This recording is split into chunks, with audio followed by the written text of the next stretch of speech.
पार्टीको संविधान आयो हो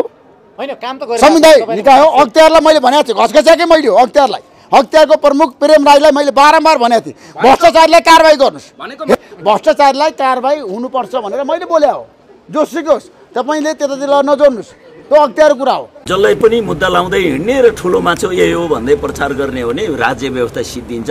यो सङ्घीय लोकतान्त्रिक गणतन्त्रलाई समाप्त गर्ने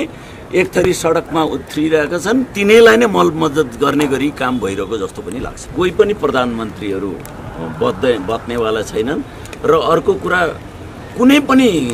प्रधानमन्त्री या क्याबिनेटले अब कुनै ठुलो महत्त्वपूर्ण निर्णय गर्दैन चाहिँ मूल रूपमा सुशासनको पक्षमा र भ्रष्टाचारको विरोधी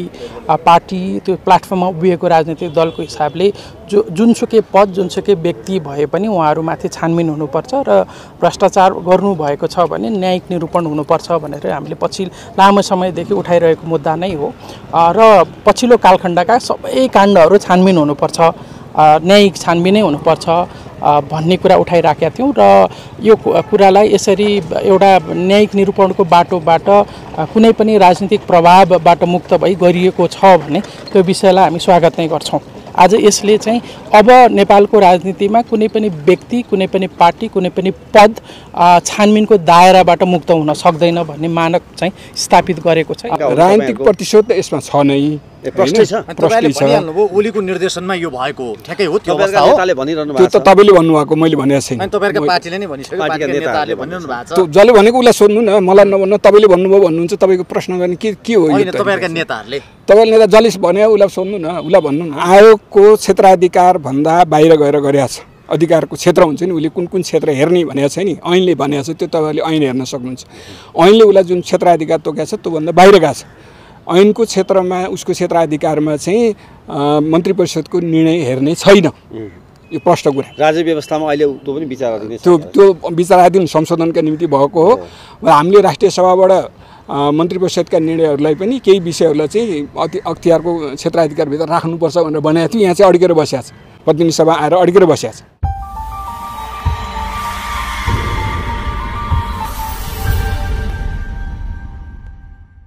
अहिले जुन ढङ्गले जुन हामीले रविजीले लगायत हामीले सुरुदेखि के भन्यो भने सरकारले अत्यन्त राजनीतिक प्रतिशोधको बाटोमा हिँड्यो आफ्ना विपक्षीलाई सकाइहाल्नुपर्छ भनेर प्रतिशोधको राजनीतिमा सरकार हिँड्यो भन्ने कुरा हामीले त्यति बेला र त्यो बाटोमा त्यति बेला पनि हामीले विभिन्न नेताहरूलाई पनि बुझाउने पनि प्रयास गरेको कि यो प्रतिशोधको राजनीतिले कसैलाई पनि हित गर्दैन र डर यति बेला चिन्ता चाहिँ फेरि त्यही नै हो कतै अहिले उठिरहेको आशंका चाहिँ संवैधानिक निकायको अधिकारमाथि सत्ताको छाया परेर विपक्षका मानिसहरूमाथि पनि आक्रमणको सिलसिला सुरु भएकै भन्ने आशंका चाहिँ स्वाभाविक रूपमा देखिन थालेको छ तर हामी चाहन्छौँ त्यो आशंका होस् त्यो आशंका गलत साबित होस् र यो विशुद्ध भ्रष्टाचारसँग जोडिएको विषयलाई निष्पक्ष अनुसन्धान गरेर मुद्दा दायर गरेको होस् भन्ने आशा चाहिँ गर्ने आशंकाको घेरामा पर्यो अहिले जुन ढङ्गले मुद्दा चलाइएको छ त्यो हेर्दाखेरि भ्रष्टाचारसँग जोडिएकै विषय जस्तो देखिन्छ तर प्रधानमन्त्री अथवा मन्त्री परिषदको निर्णयमा गरिएका विषयमा अब यसले दुई तीन ठाउँमा प्रश्न उठाएको छ एउटा नियतमाथि मैले भने यो साँच्चै त्यो नियत ठिक थियो कि थिएन भन्ने कुरामा त आशंका उब्जियो तर मूल रूपमा फेरि धेरै विषयहरू चाहिँ फेरि अदालतले निरूपण गरिदिन पर्ने ठाउँमा फेरि पुर्यायो भनेको नीतिगत विषयहरूमा मुद्दा चल्ने कि नचल्ने कानुन नबनिसकेको अवस्थामा चलाउन पाउँछ कि पाउँदैन र भन्ने विषय त छँदैछन् तेस्रो कुरा फेरि अहिले सत्तापक्षले नै जुन किसिमको शङ्काको घेरामा अख्तियारलाई ल्याएको छ त्यसले उहाँहरूले अहिले यो जुन मानव तस्करसँग जोडिएको मुद्दामा हामीले भनिराखेका छौँ स्वतन्त्र एउटा न्यायिक छानबिन आयोग चाहिन्छ भन्ने मुद्दालाई चाहिँ उहाँहरूले बल पुर्याइदिनु भएको छ किनभने त्यो आफै अख्तियार आफै एकदमै शीर्ष नेताहरूले आफै त्यो राजनीतिक रूपमा परिचालित छ भनिसकेपछि हामीले उठाएको मुद्दालाई उहाँहरूले कसरी स्वतन्त्र रूपमा छानबिन गर्न सक्नुहुन्छ त हामीले कसरी अख्तियारमाथि यदि उहाँहरूले नै त्यहाँ अविश्वास सृजना गर्दै हो हामीलाई त्यो अविश्वास लागेर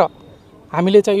यो भिजा र मानव तस्करी विषयलाई भ्रष्टाचार मात्रैको विषयमा नजोडेर मानव तस्करीको अनुसन्धानको लागि गृहमन्त्रीले राजीनामा दिनुपर्छ र छुट्टै आयोग मागिरहेको त्यसले गर्दा पनि अहिले भइरहेको घटनाक्रमहरू चाहिँ हामी सही ठाउँमा छौँ हामीले उठाएका मुद्दाहरू जायज छन् भन्ने पनि उहाँहरू प्रमाणित गरिदिँदै यसमा हामी कोहीसँग गृहमन्त्री अथवा नेपाली काङ्ग्रेससँग यो विषयलाई लिएर हाम्रो पार्टी सभापतिको अड्डासारको विषयसँग कुनै पनि राजनीतिक सम्झौता गर्ने पक्षमा छैनौँ। यो उहाँले आफूले पाएको अधिकार प्रयोग गरेर अदालतबाट स्वीकृति लिएर अड्डासारको प्रक्रियामा उहाँ मैले त्यो उहाँले ढिलो गर्न सक्नु होला, तर यसलाई अनन्तकालसम्म लम्ब्याउन सक्ने क्षमता उहाँहरू राख्नुहुन्न किनभने यो एउटा कैदीको रूपमा रहनुभएको रवि लामिछानेको अधिकारको विषय हो। उहाँको अधिकारको विषयलाई हामी राजनीतिक सौदाबाजीको क्रममा हामी लाँदैनौँ। उहाँले आफ्नो अधिकार पाउनुहुन्छ, त्यो सुनिश्चित हुन्छ नै। त्यसले गर्दाखेरि हामी कसैसँग पनि रासोपा रविजीको यो विषयलाई लिएर कुनै छलफलमा सौदाबाजीमा छैन। यो विषय हामीले पनि रविजी माथि प्रतिशोधको राजनीति सुरु भएदेखि उठाएको हो। यो हामीले धेरै राजनीतिक नेताहरूलाई हामीले बुझाउने प्रयास पनि गऱ्यौँ। यो चाहिँ हेर्दाखेरि तपाईँहरूलाई किनभने जुन ढङ्गले सहकारी समितिको बन्यो, त्यसले संसदको समितिले एउटा निष्कर्ष निकाल्यो,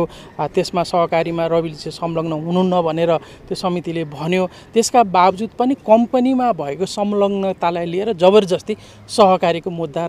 बनाइयो, त्यहाँ राखियो। त्यो नै त्यसले हामीलाई के स्पष्ट ढङ्गले के भनिसकेको थियो भने रविजी गृह मन्त्रालयमा हुँदाखेरि उहाँले अनुसन्धान गर्न लागेका विषयहरूलाई लिएर प्रतिशोध साँधिँदैछ। नक्कली भुटानी पर्यो, त्यसमा टिका पनि पर्यो, त्यसमा गिरीबन्दीको प्रक्रिया सुरु हुँदै थियो, ती सबै आफै पर्ने जस्तो सम्भावना छ भनिएका विषयहरूबाट सत्ताबाट बाहिर हुने बित्तिकै उहाँलाई त्यही ढङ्गले राजनीतिक प्रतिशोध साध्ने हिसाबले यो मुद्दा अगाडि बढाउने बित्तिकै हामी अब यसले जुन प्रेसिडेन्स सृजना गर्दैछ, नजिर स्थापित गर्दैछ, त्यो नजिरले भोलि कसैलाई पनि छोड्दैन। सत्तामा जो जान्छ त्यसले आफ्नो विपक्षीलाई चाहिँ कुनै न कुनै मुद्दा लाएर फसाइहाल्ने जुन राजनीति यो सरकारले सुरु गरेको छ, त्यसले यो देशको यो मुलुकको भलो गर्दैन। आजै सचेत हुनुपर्छ भनेर हामीले त्यति बेलादेखि नै उठाएको विषय हो